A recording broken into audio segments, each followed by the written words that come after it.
ஆண்டவரின் இறைவார்த்தை உங்களோடு தங்குவதாக. தந்தை மகன் தூய ஆவியின் பெயராலே ஆமீன். உங்கள் இதயத்தில் இருத்தி தியானிக்க உங்களுக்கான இன்றைய வசனம் எசேக்கியேல் அதிகாரம் 34 இறைவசனம் 12. ஆயன் தம் மந்தையை நின்று சிதறுண்ட ஆடுகளை தேடி செல்வது போல நானும் என் மந்தையை தேடி போவேன்.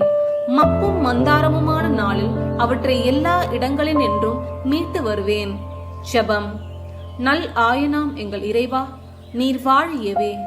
இன்று இந்த ஜெப நேரத்தில் உம்மை நோக்கி மன்றாடும் மந்தையின் ஆட்டுக்குட்டிகளை கண்ணோக்கி பாரும். அவர்கள் குடும்பத்தில் சிதறுண்ட ஆடுகளை தேடி சென்று மந்தையில் சேர்த்து கொள்ளும்.